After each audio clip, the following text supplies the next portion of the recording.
जी। अब दो पक्ष और हैं सर जिस पे बात करनी है मुझे।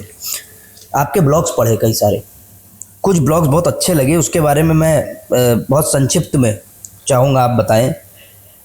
एक तो आपने बताया भी कि education should create jobs not servants. अब एक मैंने पढ़ा, politics is not my ambition.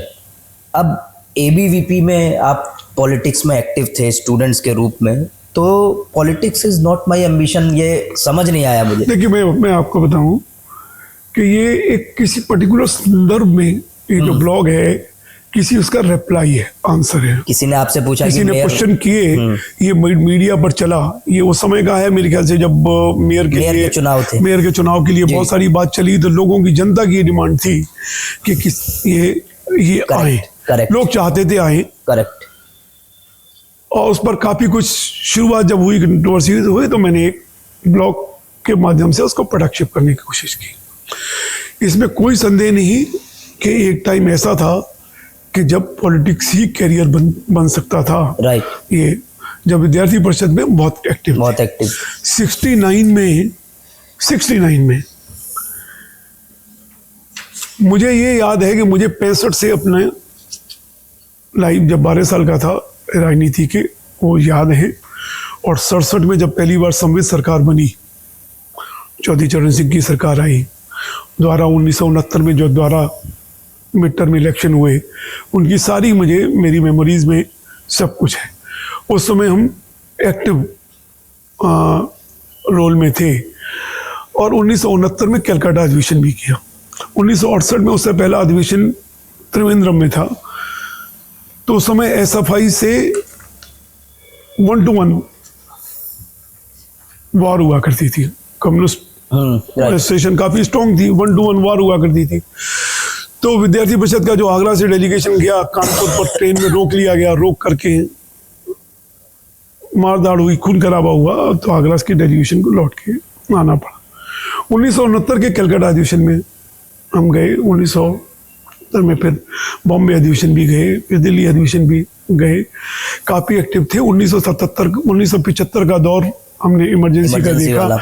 और इमरजेंसी वाला जो 75 के दौर में पहले ही उसमें गिरफ्तारी हमारी, फर्स्ट उसमें गई नहीं जेल, क्योंकि उस दिन भी बॉम्बे के 2 जनसंघ के बड़े लीडर घर में रुके हुए थे घर में। अच्छा, आपके वहीं से न्यूज सुनी, वहीं से न्यूज सुनी। तो ये पूरे उसमें था कि हम लोग विद्यार्थी परिषद के बड़े पिलर्स हैं, तो पहली वाली गिरफ्तारी लाइक उसमें हमारा नहीं है, नाम आ गया। 25 तारीख को लगे, 26 तारीख को हमारे घर में गिरफ्तारी के लिए अटैक हुआ, हम नहीं मिले। 29 तारीख को फिर हुआ, फिर हम नहीं मिले। हमने जेल जाने से अपने आप को उस समय बचा लिया, काफी बचाया, क्योंकि उस समय कैरियर पता नहीं था। एक तो कोयले का काम था, कंट्रोल्ड आइटम का काम था, और कोयला एक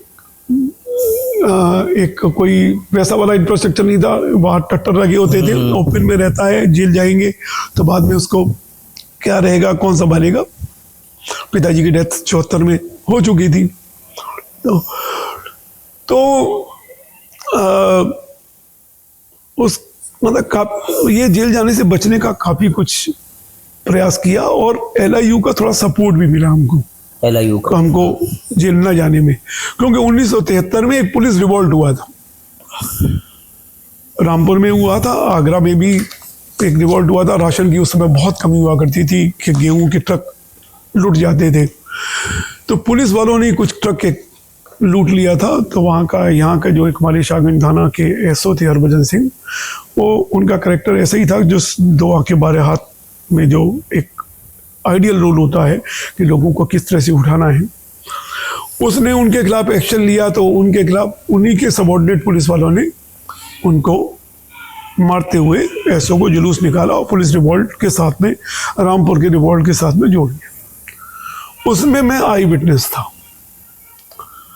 तो एलआईयू ने उस समय उसने भी हेल्प की कि भाई कि आप आई विटनेस रहे हो, आपने हमारी पुलिस की मदद की, हमको भी मदद करनी है। वो देखते हुए भी हमको कहीं ना कहीं वो इग्नोर कर देते। तो उन्होंने बाद में बताया भी कि हर जगह का आप यहाँ थे, यहाँ थे, यहाँ थे। और कुछ टाइम बाद हमको छोड़ करके फिर यहाँ से चंडीगढ़ और रहे, और लॉ का एग्ज़ाम भी उन्हीं दिनों में 76 में लॉ फाइनल थे। लॉ के एग्ज़ाम के लिए भी हम दिल्ली चले गए, और दिल्ली से एग्ज़ाम के लिए सीधे कॉलेज पहुँचे कि उसी पुलिस के इमरजेंसी को डर से एग्ज़ाम में सीधे पहुँचे, और फिर मालवीय कुंज में एक घर में रह करके हमने एग्ज़ाम्स लॉ वाले पूरे किए। तो 77 का इलेक्शन भी हमने देखा। 77 के इलेक्शन को इस तरह था कि जिन्होंने आज़ादी देश की नहीं देखी हो और उन्होंने 77 का इलेक्शन देखा हो 1977 का, तो ऐसा लगता था कि दूसरी आज़ादी मिली है। इमरजेंसी के बाद में 19 महीने से लोग जेल में थे, और जेल से बाद में एकदम उस समय ना कोई जात थी, ना कोई पात थी, ना कोई छोटा था, ना कोई बड़ा था। एक तरफ से ये था कि सरकार को हटाना है, हटना है। तो 77 के इलेक्शन में पूरा ज़बरदस्त रोल रहा उस समय, चूँकि विद्यार्थी परिषद में भी थे और उसके नाते संघ, भारतीय युवा संघ जो जनसंघ की युवा शाखा थी, उससे भी जुड़े थे। और इवन जो हमारे पोलिंग एजेंट हैं उनको ट्रेनिंग देने का भी जी काम करते थे उसमें। तो 1977 के इलेक्शन में हमारे पास यानी एक जुनून था राजनीति का। 1972 की अटल जी की साथ में भी निकटता से जो एक उसमें भी हमने जिक्र एक ब्लॉग में किया है, अभी भी लिखा था अटल जी की जन्मदिन पर भी, 100वीं जन्म शताब्दी पर भी, से पहले भी लिखा था कि 72 में किस तरह से बटेश्वर में उनकी उसमें किस तरह का जुनून था। बटेश्वर भी पहुंच जाते थे, और कहीं भी अगर राजनीति में कोई हुआ है तो उसमें मारदार से भी नहीं रुकते थे। एक जुनून होता है। उस समय ऐसा था कि हो सकता है पॉलिटिक्स करियर जाए, और 1977 के इलेक्शन में जम करके काम किया। एक 9 पर्टिकुलर पोलिंग स्टेशंस का वो था, और उसमें लड़ाई भी हुई, सब कुछ हुई। 1977 में जब पहली सरकार बनी जनता पार्टी की, तो उसमें पहले 1-1.5 महीने तक रोज न्यूनतम बाजार। उस सरकार बनने में कभी मोरारजी देसाई नाराज हैं, तो कभी बहुगुणा नाराज हैं, कभी जगजीवन राम नाराज हैं, तो कभी ये नाराज हैं, कभी वो नाराज हैं। हमको विद्यार्थी परिषद में राष्ट्रीयता इतनी भर दी गई थी कि राष्ट्र और ईमानदारी और वो इतना भर दिया गया था। जब हमने देखा कि जो जूतम बाजार चल रही है, क्या इसीलिए हमने सारा यही सीखा था और इसीलिए हमने सब कुछ काम किया था। मेरे घर में उस समय शाम को 4 बजे चाय थी। उस समय MOS फाइनेंस थे, राम कृपाल सिन्हा उस कैबिनेट में ना, उनकी चाय थी आगरा, उनका कार्यक्रम था, चाय हमारे घर में रखी हुई थी। हमने 1 बजे मना कर दिया कि मेरे घर में कोई चाय नहीं होगी, and I am nothing to take with the politics. मन खिन्न हो गया राजनीति। मन खिन्न हुआ इसी को देख करके, कहाँ हम राष्ट्र की बात बढ़ते बढ़ते कहाँ कुर्सी की लड़ाई तक पहुंचे। तो उस समय युवा जोश था, और युवा जोश में राजनीति में किस तरह से समझौते, किस तरह से कंप्रोमाइज करने होते हैं, क्या क्या रहता है, राजनीति की क्या मजबूरियां हैं, ये उस समय हम नहीं समझते थे। और हमने 1977 में ये मना कर दिया, और 1977 में ही ये जीवन शुरू हुआ, जूते वाला शुरू हुआ।